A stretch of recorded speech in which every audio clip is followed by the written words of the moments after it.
Une fois à l'abri, notre chevauchée folle prit fin. J'en garderai longtemps, outre une torsion vicieuse sur l'articulation de mon épaule gauche, un souvenir piquant. La situation se compliquait. Je lançai un regard accusateur sur ma nouvelle compagne. Il me semblait la voir pour la première fois. Honteuse, elle me dit tout bas en baissant la tête. C'est plus fort que moi. Mais enfin, qu'avez-vous? Qu'as-tu dans la tête? Je pouvais me permettre de la tutoyer, vu les rapports intimes qui nous liaient désormais. Je suis analyste programmeuse à l'agence, mais il arrive que certains soirs, ce soit moi qui réceptionne les commandes. D'habitude, ça se passe bien. D'habitude? Car en plus, ce n'est pas la première fois. Elle se mit à pleurer, éludant la réponse. J'ai eu si peur, mon mari est tellement jaloux. Les pleurs d'une femme excusent tout, c'est un fait. Ses larmes étancheraient la soif du plus grand des soudards. Délicatement, je la pris dans mon bras. Allez, calme-toi. Je comprends, ne pleure plus. En réalité, je ne comprenais rien du tout. Je poursuivis. On va s'en sortir, ne t'en fais pas. Je ne voyais pas comment, mais puisque je le disais, cette promesse m'engageait. Je lui tendis un mouchoir. Elle s'essuya les yeux, le nez. Nous nous assîmes sur le trottoir, perdus dans nos pensées. Elle posa sa tête contre mon épaule. J'avais des fourmis électriques dans les doigts. Elle sursauta. Le désespoir m'envahissait. Dans exactement 24 heures, Anne entrerait dans l'appartement. Mon amour, que fallait-il faire? Il fallait bien se rendre à l'évidence. Nous étions pris au piège. Nous n'avions d'autre choix que de nous plier aux exigences de ces illuminés. La confession publique était tendance. Il suffisait d'entrer dans la première église bondée de fidèles. Chaque personne pouvait, comme bon lui semble, prendre un micro et déballer devant l'assemblée tous ses travers. La mesure du pardon était proportionnelle au nombre de fidèles de l'assistance. S'il fallait en passer par là. Le problème était surtout de savoir où aller pour dénicher une de ces biquettes extrémistes. La maison du Seigneur, c'était vague. Délivrée de son rôle de robot, Julia se permit de prendre la parole. Je pense que leur dernière phrase est importante. Tu t'en souviens? Bien sûr. Votre salut est dans les maisons de Marie. Rendez-lui grâce. Les maisons de Marie, je ne vois pas.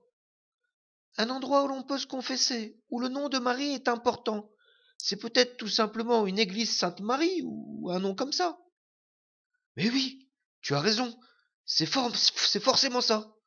Je la regardai tendrement. Tu as de jolis yeux, tu sais. Elle rougit. Je mis en marche mon Galiléo et j'entrai les mots-clés Marie, Église, Paris. Le résultat ne se fit pas attendre. Le nombre de réponses était impressionnant. Mais des Maries, il y en a plein, laquelle choisir? Entre Marie, Sainte-Marie, Marie de Nazareth, Marie-Thérèse, Sainte-Marie des Batignolles, Sainte-Marie-Madeleine. Et puis il y a les églises, mais pas seulement. Il y a aussi les chapelles, les paroisses, les abbayes. Nous n'aurons jamais le temps, me lamentai-je. Nous n'y arriverons pas. Courage. Puisqu'il faut bien commencer par une, commençons. Quelle est la plus proche? La paroisse Sainte-Marie des Batignolles, c'est à quelques pas d'ici. Allons-y. Nous nous y rendîmes en quelques minutes. La porte était ouverte. Notre entrée fit sensation. Un couple dans le même manteau, ce n'était pas si courant. La place du confessé était occupée. Et il nous fallait attendre notre tour. Nous nous assîmes au milieu des fidèles, participant malgré nous au spectacle. Une petite vieille, toute ridée, parlait dans le micro, la voix ébranlée par les sanglots. Et tous les soirs, j'en mangeais un carré, et je cachais le reste de la tablette sous la cuisinière, rien que pour l'embêter. Lui qui l'aimait tant. Le matin, il me disait, t'as pas vu le chocolat, Ginette? Je le voyais, malgré ses rhumatismes, se plier difficilement en deux et chercher partout. Non que je lui disais. Et ça m'amusait de le voir souffrir. Elle se mit à pleurer. Pourquoi j'ai fait ça, mon pauvre René? Est-ce que tu me pardonnes de là-haut? Je suis si méchante, mon Dieu. L'assistance paraissait horrifiée. On sentait de la tension sous les chignons. Les aiguilles à tricoter cliquetaient nerveusement dans les mains de ces juges. Après une courte délibération, il fut décidé à la quasi-unanimité que cette vieille dame devrait réciter 5 fois par jour pendant 6 mois la prière pour Marie. Pour mieux mériter son pardon, elle s'exécuta en pleurs, repentante, tremblante, devant nous. Je vous salue, Marie, pleine de grâce, le Seigneur est avec vous. Vous êtes bénie entre toutes les femmes, et Jésus, le fruit de vos entrailles, est béni. Sainte Marie, Mère de Dieu, priez pour nous pauvres pécheurs, maintenant et à l'heure de notre mort. Amen. Elle retourna s'asseoir parmi les autres. La place était libre. Je pris Julia par son... Enfin, vous comprenez de quoi je parle, et courageusement nous gravîmes les marches menant au micro. Je dis à ma compagne, « Laisse-moi faire.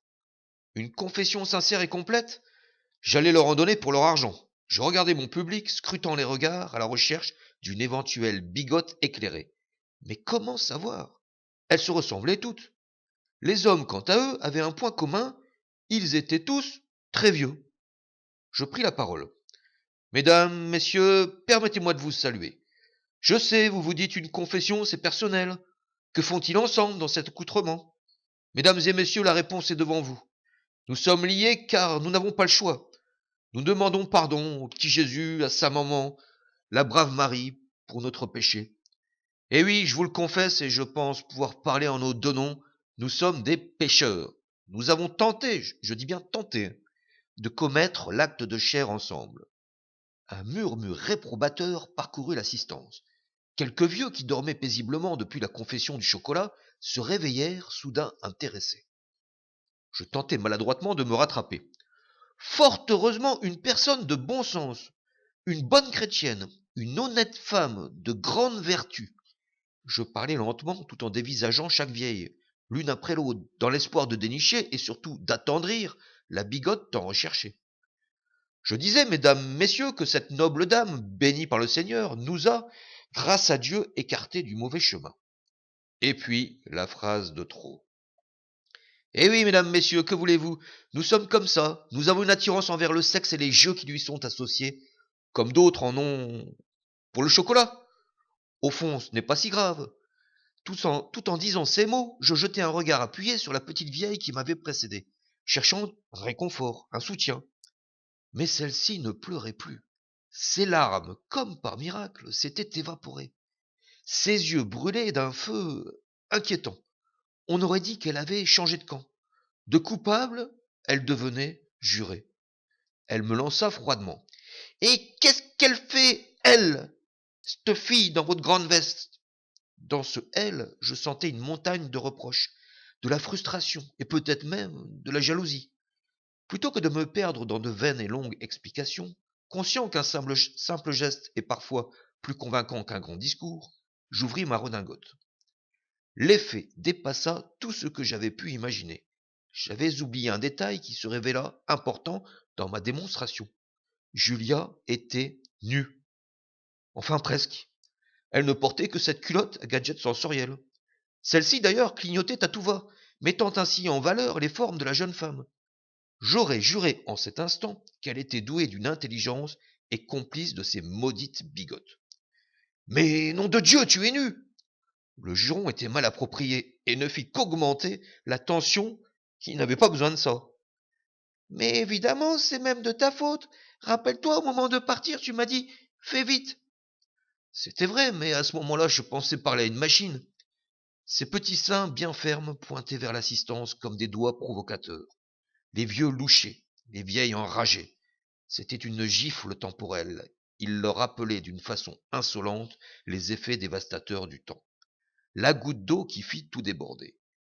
Les murmures réprobateurs s'étaient transformés en insultes qui fusaient de toutes parts. Les furies nous jetaient toutes sortes d'objets. L'église se transformait en champ de bataille. Les hommes réussissaient pour la plupart l'incroyable exploit de nous condamner avec la bouche et de nous envier avec les yeux. Satan avait bien des attraits, la preuve était là devant eux, en la personne de la sublime Julia. Nous prîmes la poudre d'escampette, bousculés, hués par la foule. Ce fut un véritable chemin de croix. On tirait sur ma redingote, quelqu'un me glissa quelque chose dans la poche. Honteux, résignés par cet échec, nous réussîmes à fuir et à nous écarter de cette foule hostile. Julia pleurait. Je tentai de la réconforter, mais j'étais aussi désemparé qu'elle. Cette épreuve s'annonçait encore plus difficile que prévu. Machinalement, je plongeai la main dans ma poche. Dedans, il y avait un petit papier. Je lus. « Cher monsieur, veuillez, je vous prie, accepter les excuses en mon nom pour le comportement un peu intolérant de mes amis. Comprenez qu'à nos âges, il est difficile, voire douloureux, de se rappeler que nous aussi, nous avons été jeunes. J'en appelle à votre clémence, et souhaiterais par ailleurs vous demander un grand service. Où peut-on trouver ces fantastiques culottes? Merci de me répondre sur ma boîte mail, numéro 578 123 568 958. Cordialement. Un de ces vieux, certainement, ou bien une vieille. Julia me demanda. Tu crois qu'il y avait une de ces bigotes parmi ces gens? J'espère que non. Bruno? Oui. La prochaine fois, laisse-moi parler, s'il te plaît.